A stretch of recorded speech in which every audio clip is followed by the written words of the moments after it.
Alors écoutez, bonjour à tous, bienvenue à cette webconférence sur les grands principes de la certification HQE infrastructure.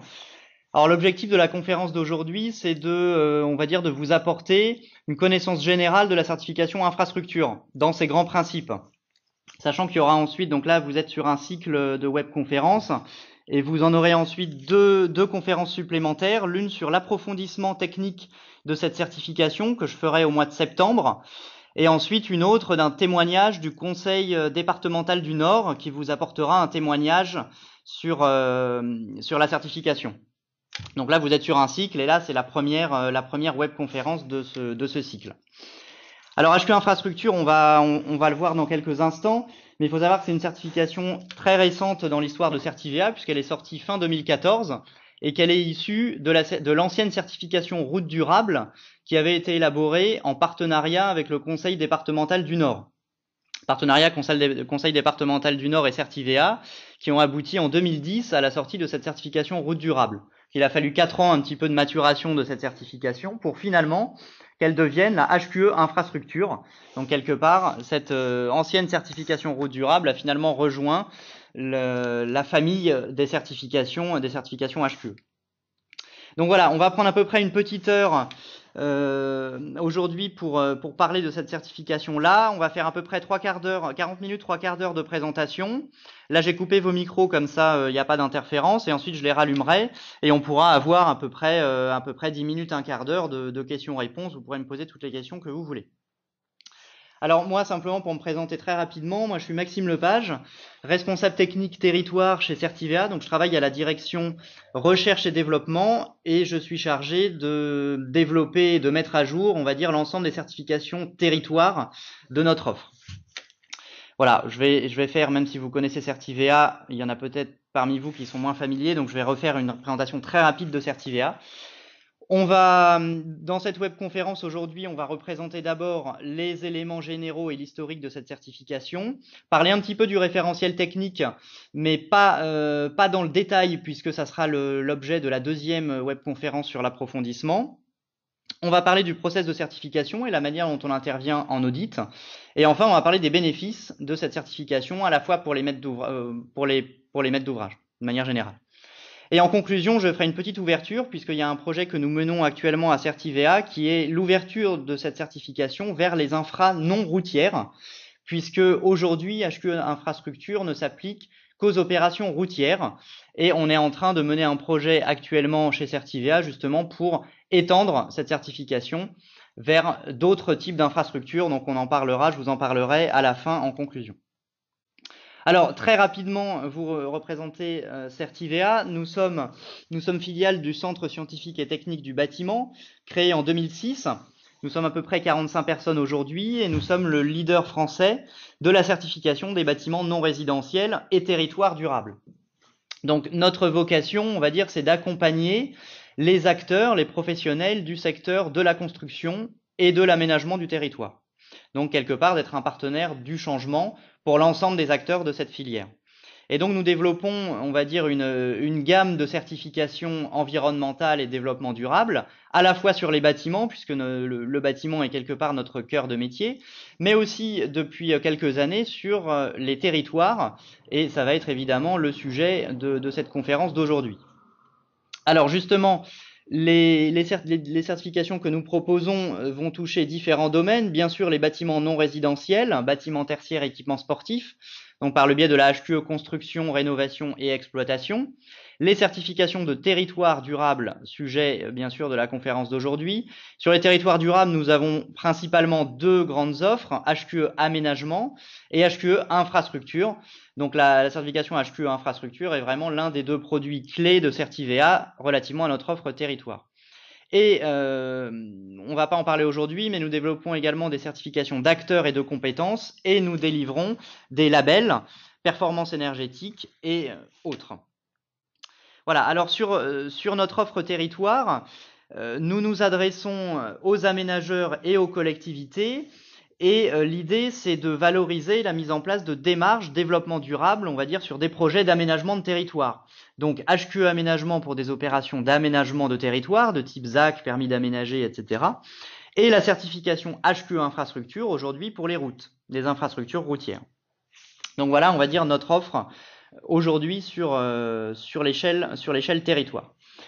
Alors, on va maintenant parler de la certification HQE infrastructure. On va y aller progressivement. Je vais tout d'abord vous refaire un petit historique et vous représenter des éléments généraux de cette certification.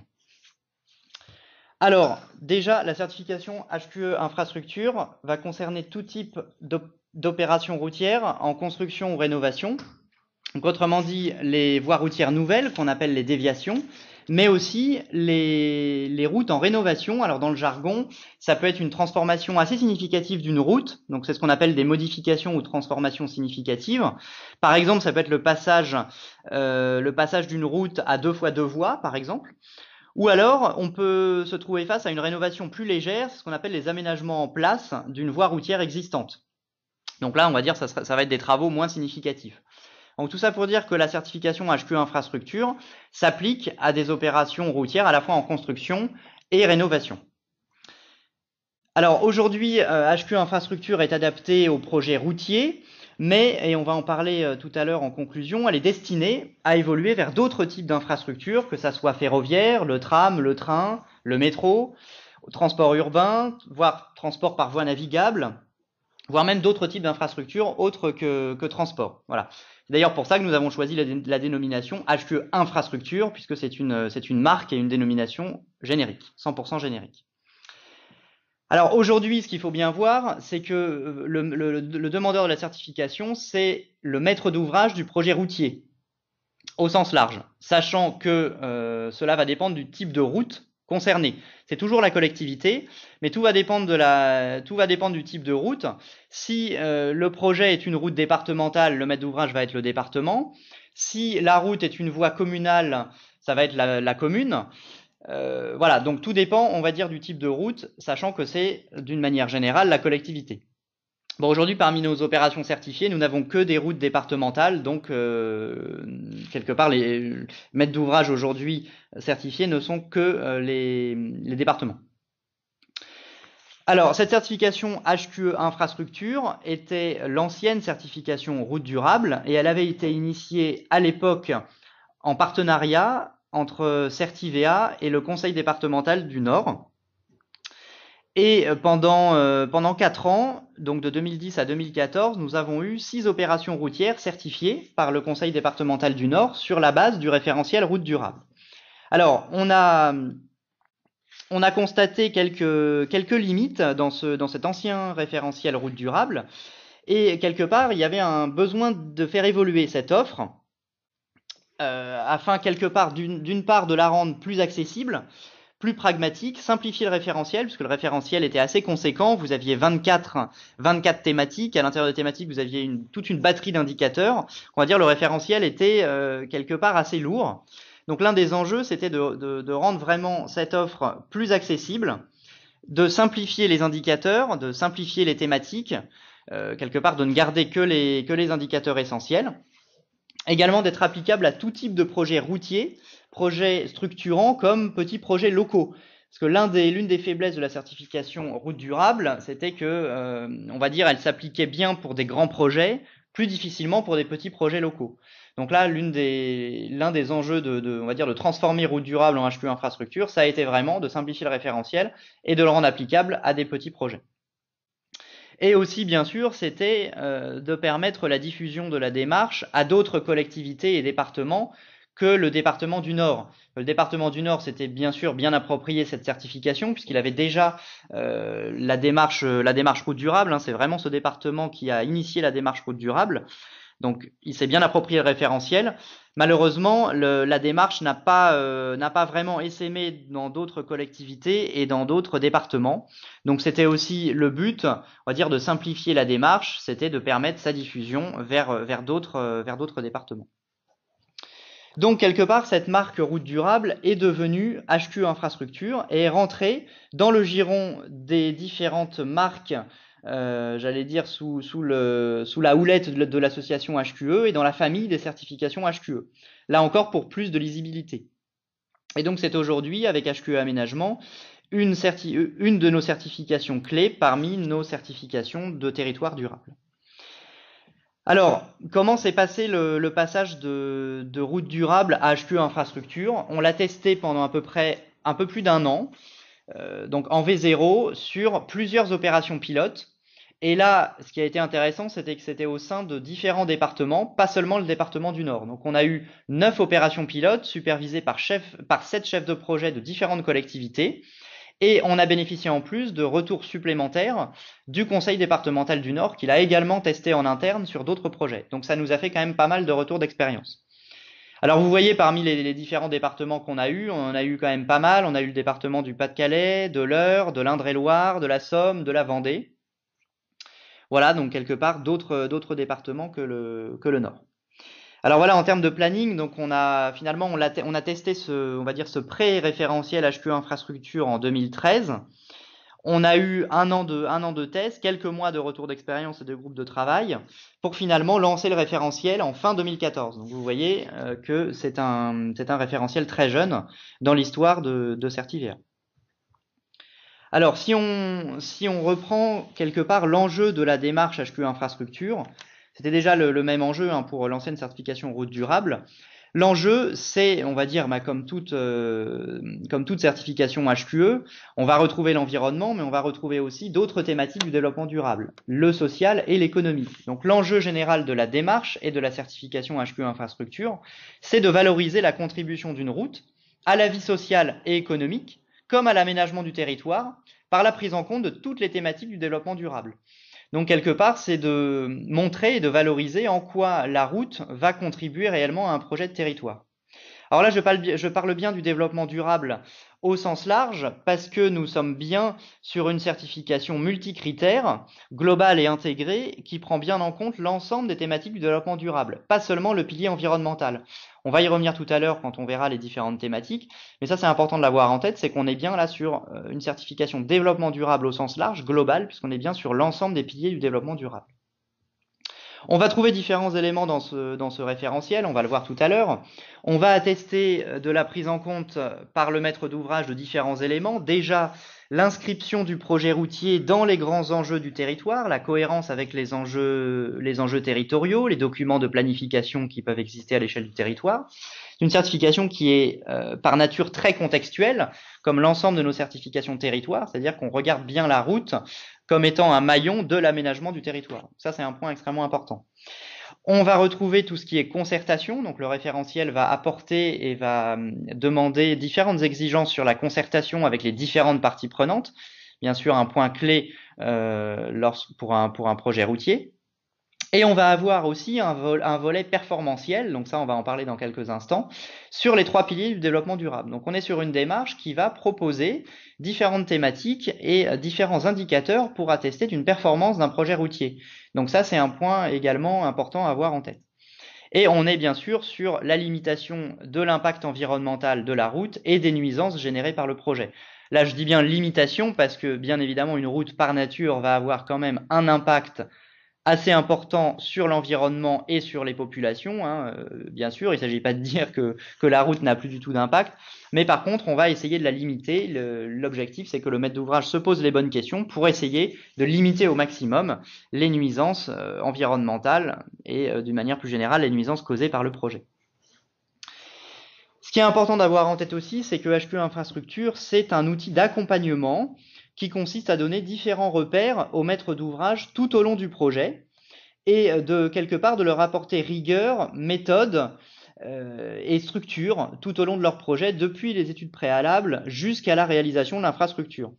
On va le voir également dans quelques instants, mais comme l'ensemble de nos certifications HQE, la certification HQE infrastructure comporte un volet SMO, système de management de l'opération. Et donc là, on est bien, par le biais du volet SMO, sur un outil quelque part d'accompagnement pour proposer une structure et une démarche qualité au chef de projet. Alors, du coup, une fois qu'on a dit ça, parce que du coup, je viens de dire qu'il y avait un volet performance et un volet système de management. Effectivement, c'est une spécificité de cette démarche et de ce référentiel HQ infrastructure, c'est que vous allez y trouver 2 volets. Un volet d'une part, du coup, SMO, système de management de l'opération, où là, bah, vous allez trouver différents éléments pour évaluer le management mis en œuvre par le maître d'ouvrage, sa gestion de projet, hein, la classique roue PDCA, Plan, Do, Check, Act, pour permettre au maître d'ouvrage de s'améliorer. Et ensuite, vous allez trouver un deuxième volet, qui est le volet performantiel, alors que là, on a appelé dans notre jargon performance de développement durable de la route, PDDR en abrégé. Et là, l'objectif de ce volet, c'est réellement d'évaluer la performance de l'infrastructure. Et pour cela, on a un cadre de référence en 16 objectifs qui sont classés en 4 thèmes, 4 grandes thématiques qui correspondent aux 3 piliers du développement durable, donc environnement, social, économie, plus un 4e thème qui s'appelle management responsable et où là, on va trouver des éléments d'évaluation du management et de la concertation, essentiellement mis en place par le maître d'ouvrage. Voilà, donc un cadre de référence en 16 objectifs qu'on va balayer maintenant assez rapidement. On ne va pas rentrer dans le détail aujourd'hui des 16 objectifs. Par contre, ça sera l'objet de l'approfondissement, la deuxième conférence sur l'approfondissement que je ferai en septembre. Donc si vous êtes intéressé par approfondir les éléments qu'on trouve à l'intérieur de ces objectifs, je vous invite à vous inscrire à cette deuxième webconférence. Alors, on va quand même la balayer un petit, du moins les 16 objectifs très rapidement pour voir quand même de quoi parle-t-on. Donc, dans le thème management responsable, vous voyez qu'on est vraiment sur la concertation. On a un thème qui s'intitule donc synergie et cohérence avec les projets du territoire et ses infrastructures. Donc là, on va vraiment regarder l'insertion territoriale de la route, Ensuite, on est centré sur l'écoute des besoins et attentes. Donc là, c'est l'évaluation d'une manière générale de la concertation mise en place tout au long du projet. Et enfin, on a un objectif qui est centré sur le chantier, mais chantier plutôt orienté, là encore, concertation. C'est-à-dire quels sont les éléments mis en place par le maître d'ouvrage pour que le chantier soit le mieux accepté possible par la population. C'est pour ça que l'intitulé de l'objectif 3 s'appelle vraiment impact et acceptabilité du chantier. Là, je fais un petit parallèle avec la cible 3 aujourd'hui de nos certifications HQE, où on est beaucoup moins centré sur la concertation, on est vraiment centré sur la partie technique, la gestion des déchets, etc. Alors que là, en HQE infrastructure, on est beaucoup plus centré vraiment sur l'aspect concertation. Alors ensuite, on va trouver dans le volet environnement des objectifs assez classiques par rapport au pilier environnemental. Donc on va trouver bien sûr la gestion de l'eau pluviale, gestion de l'eau, donc là on est sur de l'eau pluviale quand on parle d'une route. L'aspect matériaux, coproduits et gestion des déchets, donc là, quel type de matériaux on met en place pour l'infrastructure routière? Est-ce qu'on valorise la réutilisation de matériaux sur place, la gestion des enrobés sur place, par exemple? Bien sûr, on va parler des milieux naturels et écosystèmes, donc la biodiversité. Le paysage et patrimoine. Est-ce que la route traverse des sites classés, des éléments patrimoniaux classés? Est-ce qu'elle met en avant la gestion paysagère, par exemple? Et on a également le thème énergie et gaz à effet de serre, où là on va plutôt regarder l'impact de la route sur les émissions de gaz à effet de serre pendant l'exploitation du projet. Donc vous voyez des éléments assez classiques dans le volet environnemental. Après, on va trouver donc le volet social, dans lequel on va trouver des éléments assez classiques parmi surtout des notions de confort et de santé. Alors pour une route, en termes de confort et santé, on est surtout sur la limitation de la pollution générée par l'infrastructure, c'est ce qu'on va trouver dans l'objectif 12, santé. Bien sûr, le confort acoustique, puisque la route, par définition, va apporter un grand inconfort à proximité de celle-ci. Donc on a un objectif extrêmement important et assez performantiel juste sur cette notion-là. La notion d'éclairage, à savoir si la route est éclairée, quel type de matériel d'éclairage on favorise? Est-ce qu'on choisit de matériel à économie d'énergie notamment, qui va limiter également les nuisances? Et après, on va trouver des thématiques assez spécifiques à une infrastructure de transport, à savoir la sécurité routière en objectif 10, et la complémentarité des modes de transport en objectif 11, à savoir est-ce que la route, de par sa nature, favorise-t-elle le report modal vers d'autres types d'infrastructures, ou est-ce qu'elle permet une multimodalité, c'est-à-dire est-ce que d'autres moyens de transport que la voiture coexistent également sur la route? Donc le référentiel va valoriser ces éléments-là. Et ensuite sur le thème économie, donc là on a deux objectifs. Un premier qui s'appelle économie et coûts à long terme, où là on va parler de la maîtrise financière du projet et à partir d'un certain niveau de performance, on va commencer à parler d'études en coût global. Et le dernier qui s'intitule maîtrise foncière, où là on est vraiment centré sur le foncier et sur les acquisitions foncières par le maître d'ouvrage, notamment en cas d'acquisition foncière par le maître d'ouvrage, est-ce que celui-ci va favoriser la concertation avec les propriétaires de terrain pour éviter des expropriations systématiques? Donc là encore, un objectif sur la maîtrise foncière qui est très orienté concertation.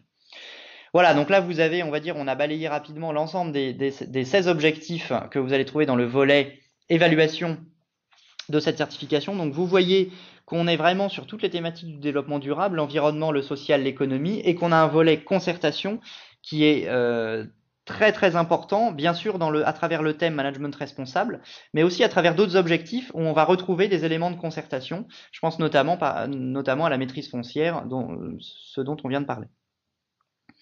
Alors une fois qu'on a dit ça, donc on a un cadre de référence en 16 objectifs en 16 objectifs de développement durable.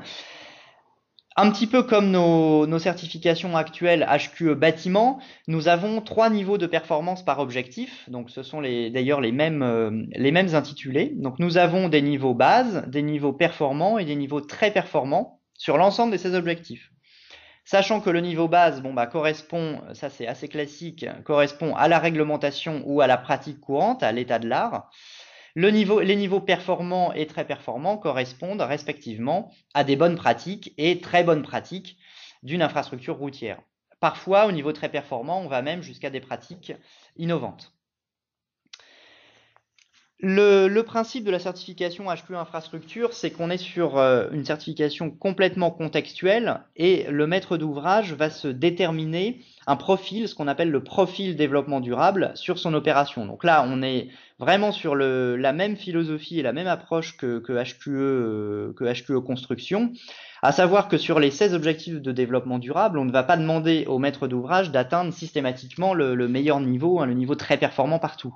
On va lui demander de déterminer le niveau de performance qu'il souhaite atteindre objectif par objectif. Bien sûr, en lien avec le contexte local, avec le diagnostic du territoire, en lien avec les attentes des parties prenantes et un premier niveau de concertation qu'il a mené, et en lien bien sûr avec l'analyse de site et le contexte local et les autres projets d'aménagement du territoire. Et en lien bien sûr avec sa propre politique aussi. Donc là, vous avez un exemple sur le slide de profil, sur les 4 thèmes et sur les 16 objectifs, où vous voyez que vous avez certains objectifs qui sont poussés à un niveau très performant, d'autres qui sont laissés à un niveau performant, et les derniers qui sont à un niveau base. Alors, sachant que la condition minimum de certification pour être certifié, c'est relativement simple, c'est pas la même règle qu'en HQE construction. Pour être certifié, il vous faut atteindre 8 points selon une méthode très simple, qui est que vous comptez 1 point par objectif de niveau performant et 2 points par objectif de niveau très performant. Et pour être certifié, il vous faut atteindre 8 points. Donc autrement dit, vous avez différentes combinaisons possibles. Si vous avez 4 objectifs en très performant, vous êtes certifiable. Ou si vous en avez 8 en performant, vous êtes également certifiable. Et après, évidemment, il y a des combinaisons entre les objectifs performants et très performants. Donc vous voyez, c'est quand même relativement souple, il y a une souplesse dans le choix du profil, sachant que ce qui est demandé évidemment, c'est que le niveau des objectifs soit en lien, et je l'ai déjà dit et je le répète, c'est un point important, le niveau des objectifs doit être bien sûr en lien avec le contexte, le territoire et les ambitions du projet. Donc on est vraiment sur une approche qui est très fortement contextuelle, mais c'est de toutes les manières systématique dans nos certifications territoire. C'est qu'on est toujours sur des certifications grandement contextuelles.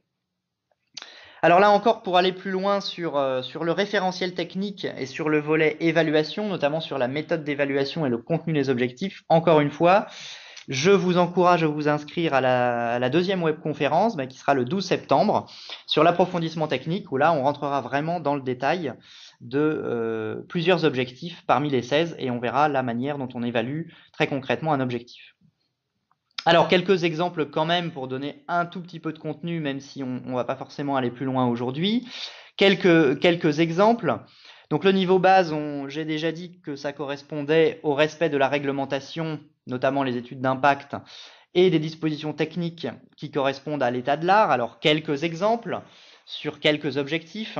Sur la notion d'acoustique, bah, on est sur le respect des seuils réglementaires pour la protection acoustique des bâtiments, puisque sur le champ des infrastructures routières, vous avez une réglementation qui cadre ce que doit faire le maître d'ouvrage relativement à cette thématique.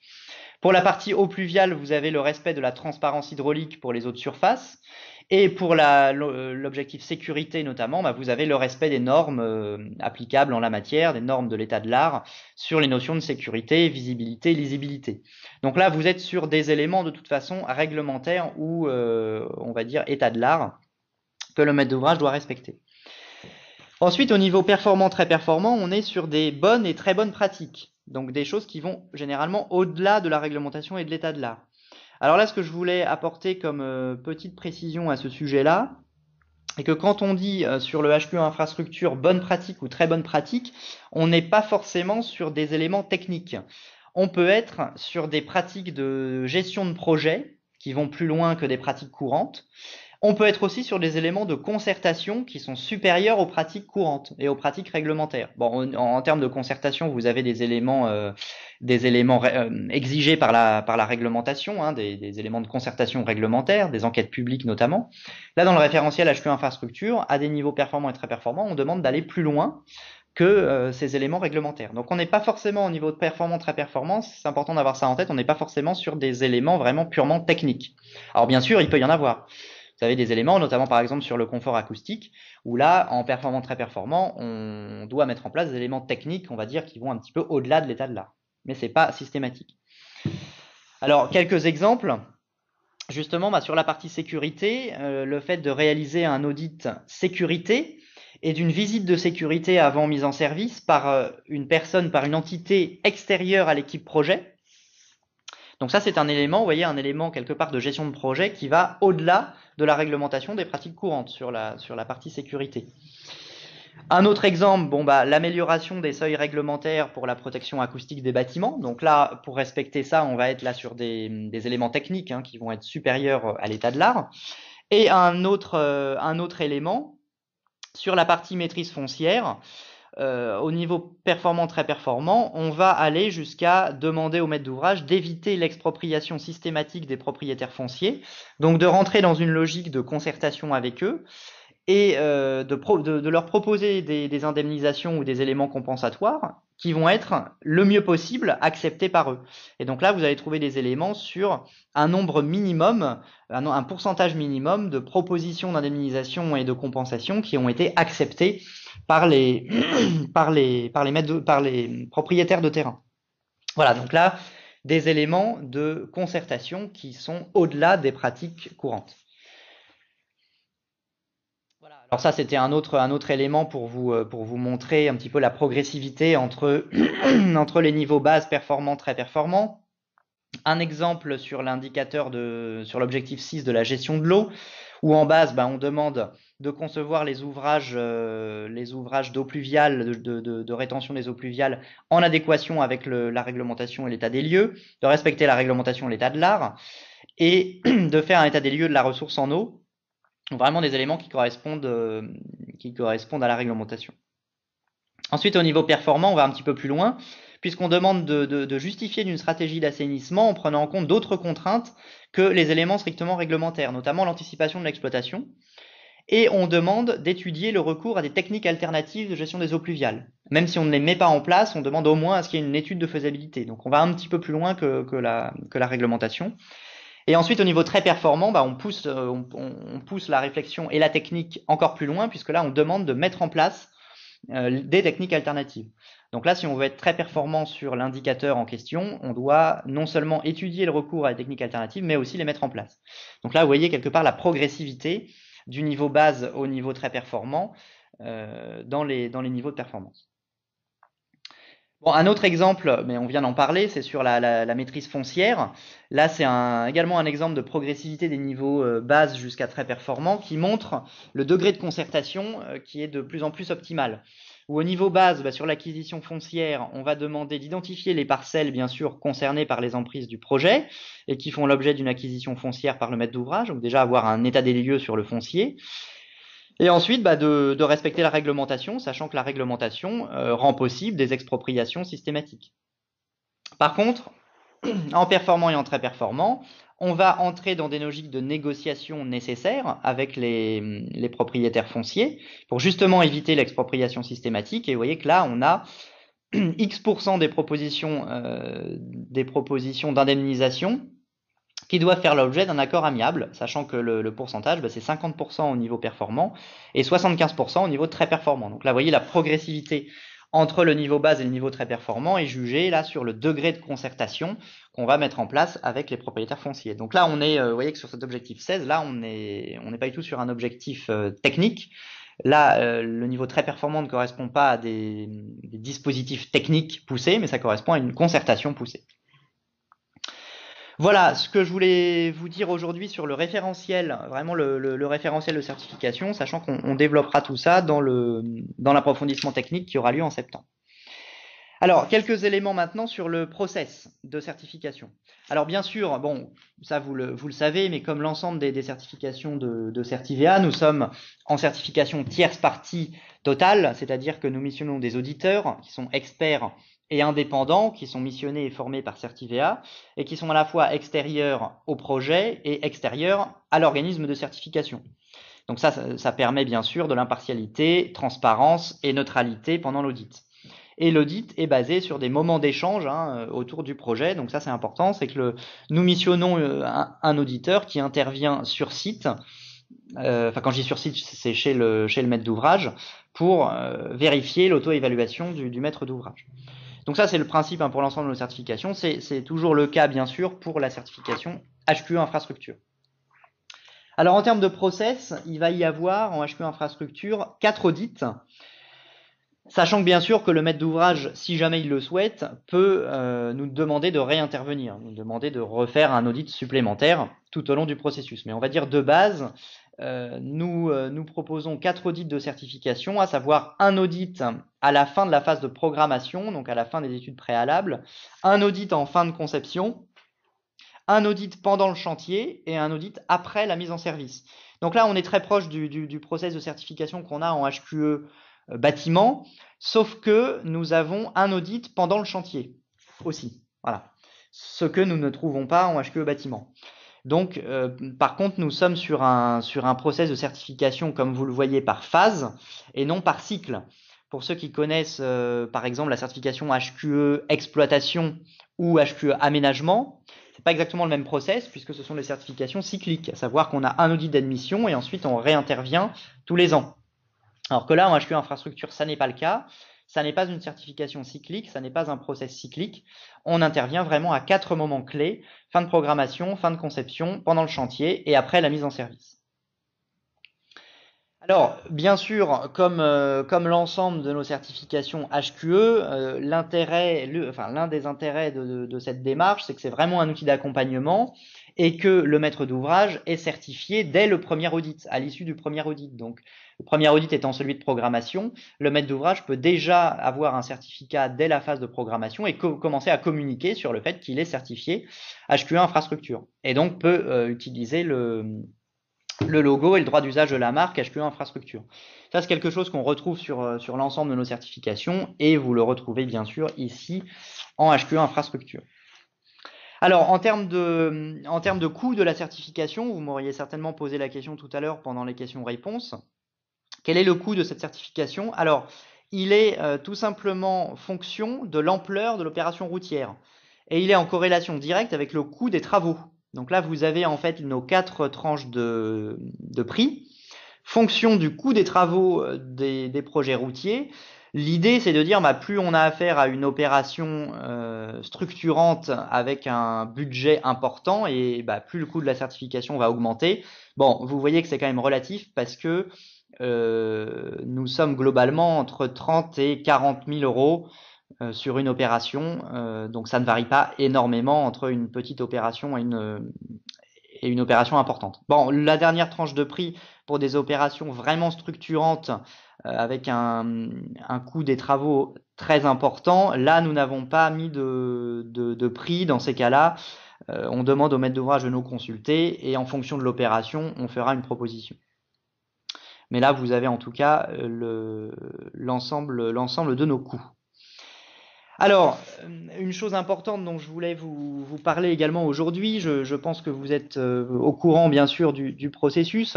Nous avons mis en place en 2015 ce qu'on appelle le système de reconnaissance des référents pour l'ensemble de nos certifications. Globalement, le référent certification HQE, c'est un professionnel qui est reconnu par Certivea sur la maîtrise de nos référentiels et de nos processus de certification, et il est reconnu par Certivea à l'issue d'une formation, et donc d'une formation de 2 jours et d'un examen. Donc nous avons déployé ce système en 2015, et c'est un système qui aujourd'hui s'applique à l'ensemble de nos certifications, et vous avez un champ de reconnaissance référent par type d'application. Donc là, vous avez également un système de référent pour la certification HQE infrastructure. Sachant que le référent est une personne physique qui appartient à une entreprise, mais avant tout une personne physique, et il doit être partie prenante au projet. Et il assiste un porteur de projet dans le processus d'obtention d'une certification. Alors, ça peut être également lui-même un maître d'ouvrage. Hein. Un référent peut être un AMO HQE, peut être également un maître d'ouvrage.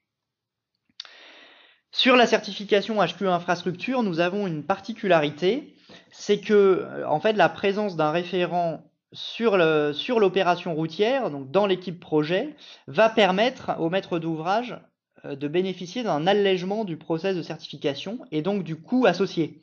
C'est pas forcément le cas sur l'ensemble de nos certifications, c'est notamment le cas aussi en HQE aménagement, pour ceux qui connaissent bien cette démarche-là. Donc vous allez le retrouver en HQE infrastructure. Le recours à un référent dans l'équipe projet permet un allègement du process de certification. Donc quelque part, il y a quand même un intérêt certain pour le maître d'ouvrage d'avoir recours à un référent. Alors la réduction, la voilà. Vous avez réduction d'une demi-journée d'audit sur site pour les phases programme et conception dès l'instant où ces durées sont supérieures à une journée et demie. Alors en fait, la durée des audits, je l'ai pas dit, mais la durée des audits correspond aussi à la complexité de l'opération routière. Donc globalement, vous avez les audits programme et conception, c'est entre 1 et 2 jours, hein, globalement. Donc sachant que là, si vous avez un référent dans l'équipe projet et que, mettons, l'audit devrait durer une journée et demie, si vous avez un référent, l'audit ne dure qu'une journée. Donc ça permet un allègement du process.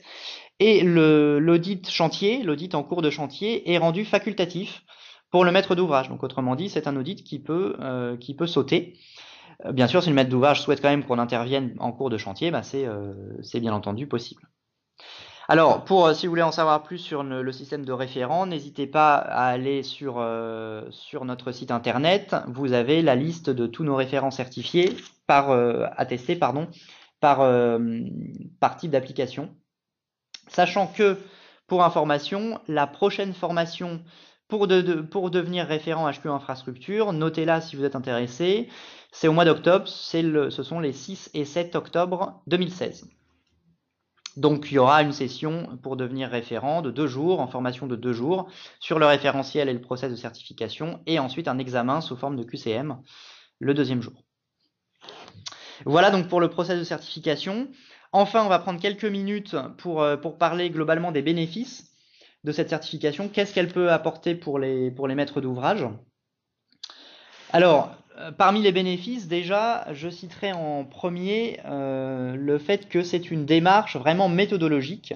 C'est réellement un outil d'accompagnement méthodologique pour les chefs de projet et pour les projets. Donc là, c'est, on va dire, un bénéfice qui va toucher davantage les chefs de projet, les opérationnels, mais c'est quelque chose qui leur parle. Hein. C'est-à-dire qu'on a, à travers le volet évaluation et le volet système de management, la démarche HQE infrastructure, elle propose un réel outil méthodologique d'évaluation qui va permettre le pilotage plus efficace des projets. Donc quelque part, c'est un outil qui renforce la cohérence et la maîtrise des projets. C'est un outil d'accompagnement tout au long des projets et pas seulement un tampon quelque part qui intervient à la fin du projet, puisque le maître d'ouvrage est certifié dès les études préalables, dès les premières phases. Donc c'est réellement un outil d'accompagnement des études amont jusqu'à la mise en service de l'infrastructure. C'est une démarche qui permet à l'équipe projet de s'améliorer en continu et puis de les valoriser bien sûr dans le cadre de la certification, puisque par le biais des objectifs et des niveaux de performance des objectifs, le maître d'ouvrage peut valoriser ses bonnes pratiques sur telle ou telle thématique du développement durable. C'est également un outil qui permet de fédérer les équipes internes et tous les intervenants du projet autour des mêmes problématiques, puisque classiquement, comme l'ensemble de nos certifications HQE, dans le SMO, on va retrouver des éléments de pilotage du projet, de gestion documentaire, de mise en œuvre d'une équipe pluridisciplinaire. Donc c'est réellement une démarche qui permet de fédérer les équipes internes. Et enfin, on est sur une démarche qui est basée sur des systèmes d'audit tierce partie avec un auditeur expert et reconnu qui vient auditer le projet. Donc c'est un moment également d'échange constructif avec un regard extérieur, neutre sur le projet, et ça peut permettre également une amélioration du projet. Donc on est vraiment sur un outil d'accompagnement, on va dire, des équipes projet. C'est également une démarche et une certification qui permet et qui est garante de la prise en compte de l'ensemble des thématiques du développement durable. Nous sommes en HQ Infrastructure sur une démarche multicritère, comme je vous l'ai présenté tout à l'heure, avec l'ensemble des piliers du développement durable, les 16 objectifs. Donc on est certain, lorsqu'on suit la certification HQ Infrastructure, que le maître d'ouvrage, on va dire, ne va pas passer à côté d'une thématique importante. Donc on est bien sur une garantie de prise en compte de l'ensemble des thématiques importantes relativement au développement durable. On est quand même sur une démarche qui permet globalement de diminuer les impacts de la route sur l'environnement et la population. Donc ça, c'est quand même un élément important. On est sur une démarche qui favorise d'une manière générale le dialogue, la concertation, l'arbitrage avec toutes les parties prenantes, que ce soit les autres collectivités, les élus, les riverains, les commerçants, les exploitants agricoles, les associations locales. Lorsqu'on est en certification HQ Infrastructure, globalement, le maître d'ouvrage doit aller plus loin que la concertation réglementaire. Donc, on est sur un niveau de concertation rendu optimal. Et donc, quelque part, le pendant de ça, c'est que on va limiter les risques de contestation du projet. Souvent, les projets routiers, comme les projets d'aménagement du territoire, ils sont contestés par des associations, ils peuvent être contestés par des associations locales, par des riverains. Il peut y avoir des blocages qui peuvent du coup faire bloquer le projet pendant quelques mois, voire quelques années. Donc là, on est sur une certification qui, en développant davantage la concertation avec les parties prenantes, va limiter ce risque-là. Alors, je dis pas que ça annule le risque, évidemment, mais on va quand même le limiter. Et puis, on est sur une démarche performantielle, donc on est sur un référentiel sur une certification qui va reconnaître la performance de la route grâce à des indicateurs de mesure et d'appréciation sur l'ensemble des thématiques. Et enfin, on est sur une certification territoire, en fait, qui va positionner la route et le projet d'infrastructure comme un élément d'attractivité territoriale. Et réellement, cette démarche va repositionner le projet routier dans tout son contexte et dans son territoire. On est sur une démarche complètement contextuelle. Le niveau d'ambition du maître d'ouvrage sur l'ensemble des thématiques est vraiment fixé en adéquation avec le contexte et les parties prenantes. Donc, quelque part, on peut dire que une infrastructure HQE, elle a été réfléchie dans un contexte territorial. Et donc, elle permet quelque part d'augmenter l'attractivité territoriale. Et puis enfin, on est sur des bénéfices aussi, mais ça qui sont assez transverses par rapport à nos différentes certifications que nous proposons, à savoir la reconnaissance, la valorisation de l'opération, et offre bien sûr au maître d'ouvrage la possibilité de communiquer sur la certification par le biais du droit d'usage de la marque, du logo, et cela à toutes les phases de l'opération, depuis l'étude préalable jusqu'à la réalisation, jusqu'à la mise en service. Voilà donc pour on va dire les grands principes de cette certification HQE infrastructure, qui aujourd'hui, du coup, vous l'avez compris, ne s'applique qu'aux infrastructures routières. Et je vais prendre quelques minutes, pas longtemps, mais quelques minutes pour vous présenter, on va dire, l'ouverture, un projet qu'on mène en ce moment chez Certivea, on va dire l'ouverture de cette certification vers d'autres infrastructures, puisque on va dire, ça fait partie d'un des axes stratégiques de Certivea, de se développer sur la composante territoire de notre offre.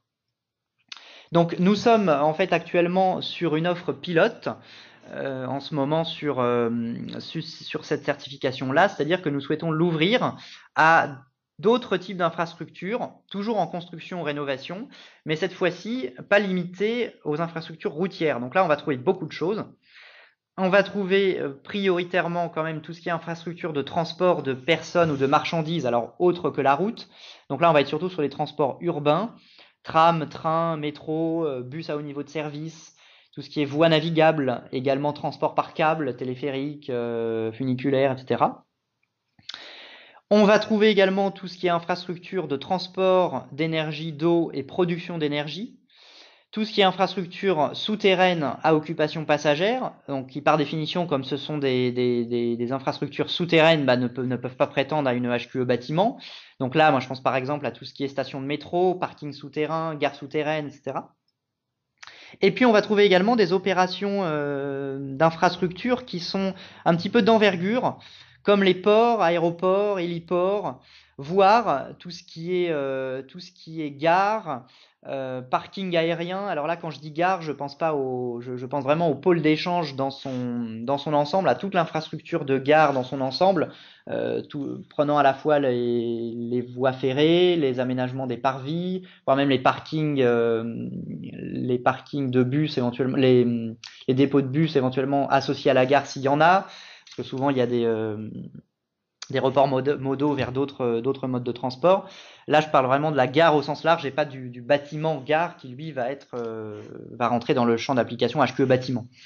Mais voilà, donc finalement un champ d'application de cette ouverture, de cette certification HQE infrastructure pilote qui va être très large.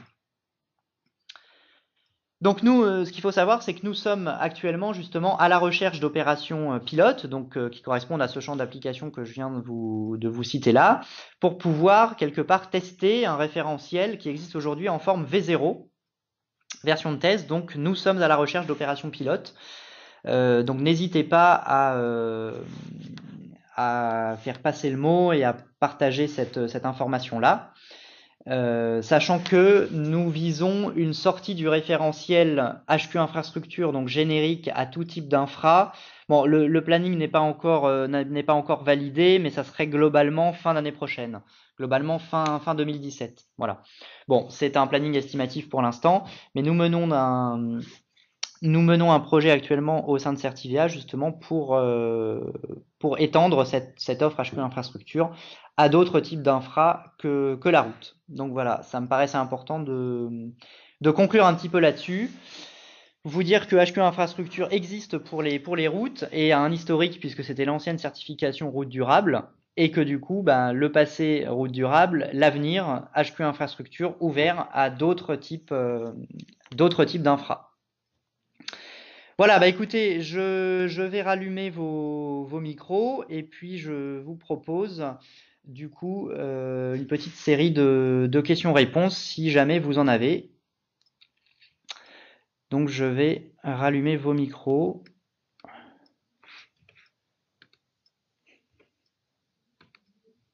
Bon, vous n'êtes que deux de toutes les manières, donc ça va pas forcément être trop long, sauf si vous avez beaucoup de questions. Bah écoutez, là, normalement, je dois vous entendre, donc n'hésitez pas à me poser des questions ou bien par le chat aussi si vous voulez.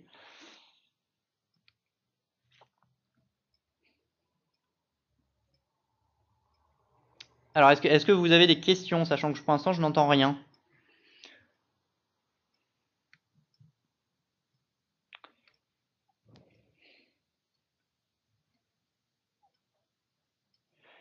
Alors, je vois qu'il y a une question qui est en cours d'écriture sur le chat, donc on va attendre.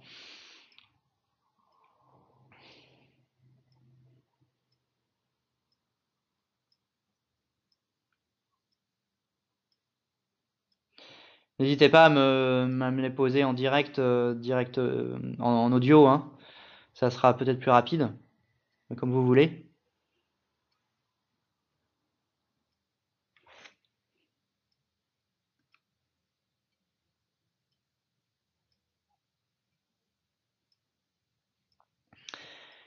Alors, Damien, tu étais en train de poser une question, mais je ne la vois pas là sur le chat. Est-ce que c'est normal?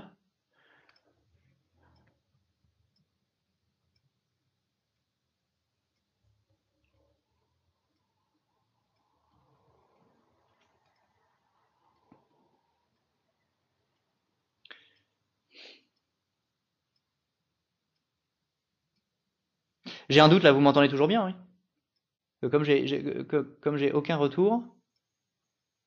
Bon, j'imagine que oui.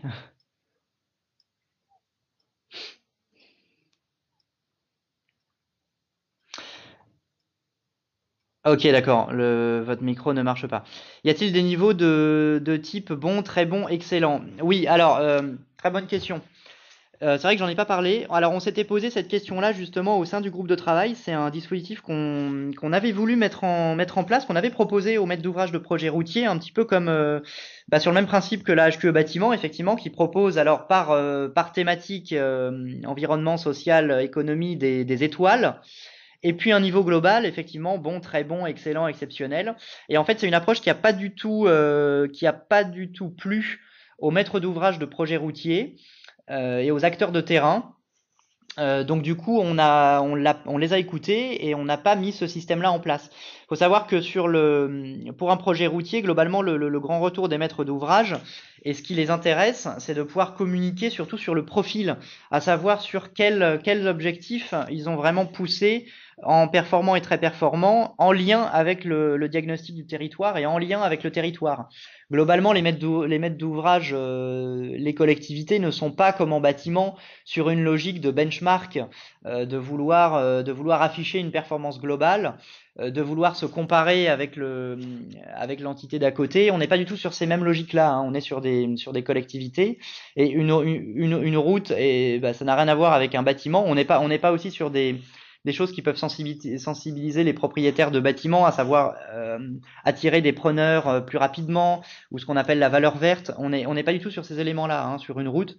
Donc le fait de proposer un marquage de type la route est excellente, est exceptionnelle, est bonne, etc. Ça n'a pas du tout parlé aux chefs de projet et aux maîtres d'ouvrage. Donc on est revenu en arrière, on n'a pas proposé ce système-là.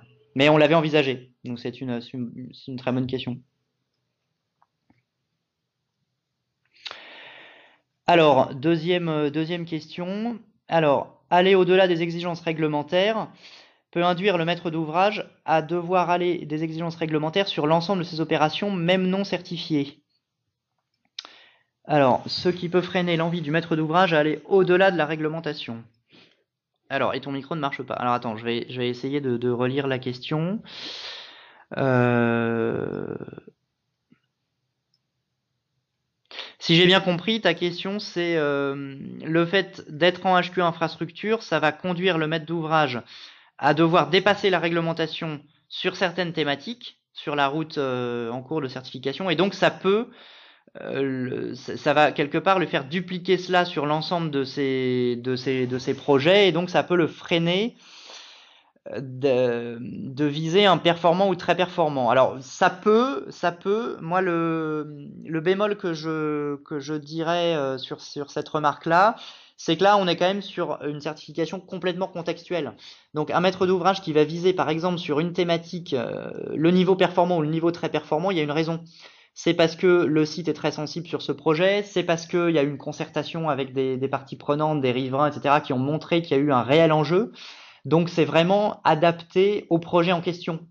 S'il vise le niveau très performant sur un objectif en question, c'est vraiment pour le projet donné. Ça ne veut pas forcément dire qu'il va le dupliquer sur les autres routes qu'il est en train de mener, parce que peut-être que sur un autre contexte, ça ne marchera pas du tout. Je prends un exemple, le confort acoustique. Peut-être que sur une route qui va traverser, qui va être construite à proximité de bâtiments d'habitation existants, le confort acoustique est absolument prioritaire. Peut-être que le maître d'ouvrage a entamé un premier niveau de concertation avec les habitants qui ont montré que c'était un enjeu crucial. Donc du coup, il va choisir de cet objectif-là de le pousser à un niveau performant ou très performant. Mais peut-être que sur la route d'à côté, la route, elle ne traverse aucune habitation, aucune zone habitée. Donc peut-être qu'il n'y a aucun enjeu sur ce thème-là, sur le projet d'à côté. Donc je pense que c'est pas forcément parce que le maître d'ouvrage pousse un objectif à un niveau très performant qu'il va le dupliquer sur l'opération d'à côté. En tout cas, je pense qu'il faut pas voir, enfin la certification n'a pas été construite comme ça, c'est vraiment complètement contextuel par rapport à un projet donné.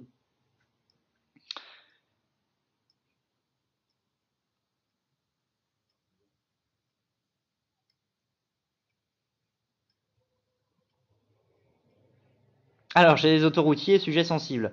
Effectivement, oui, c'est vrai. Alors, les autoroutes, oui. C'est vrai que nous, pour l'instant, les projets routiers que nous avons certifiés, ce sont des routes départementales ou des petites déviations ou des aménagements sur place de routes départementales. Hein, aujourd'hui, même si la démarche peut s'appliquer à un projet autoroutier, aujourd'hui, on n'a pas du tout de retour d'expérience sur les autoroutes. Bon, et pour cause, on construit pas une autoroute tous les 4 matins. Euh, mais voilà, aujourd'hui, on a surtout un retour d'expérience de la démarche sur on va dire, des projets plutôt locaux finalement, hein, des petites déviations, des contournements de villes sur quelques kilomètres ou des aménagements en place. Voilà.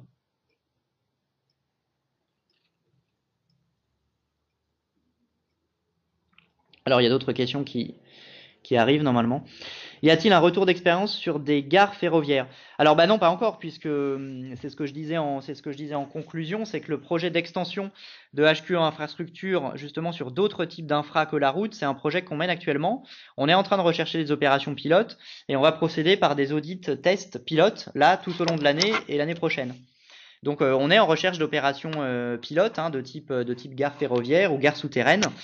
Mais aujourd'hui, non, on n'a pas de retour d'expérience justement là-dessus, mais on espère en avoir d'ici les mois qui viennent pour justement rendre opérationnelle la future certification HQE infra, on va dire tout type.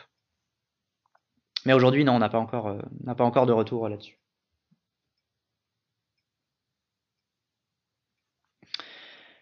Voilà, bah écoutez, je vous remercie pour ces questions très intéressantes. Est-ce que par hasard il y en aurait d'autres? Là, je vois qu'il n'y a plus de questions sur le chat, donc je pense que ça doit être tout. N'hésitez pas si jamais vous en avez d'autres si jamais il y a d'autres questions qui vous reviennent à me contacter directement. Alors, j'ai pas mis mon mail, j'ai pas mis mes coordonnées sur la conférence, mais vous avez de toute façon mes coordonnées sur le site internet. Donc n'hésitez pas à me contacter. Je suis Maxime Lepage, donc n'hésitez pas. Voilà, bah écoutez, je vous remercie et puis je vous souhaite une bonne journée et puis je vous invite du coup à suivre la fin du cycle de ces conférences, à savoir vous aurez très prochainement un retour d'expérience donc très concret du Conseil départemental du Nord sur l'une de leurs routes certifiées HQ Infrastructure et ensuite en septembre, un petit peu plus tard, j'animerai webconférence sur l'approfondissement technique de cette certification, donc n'hésitez pas. Très bonne journée à vous. Au revoir.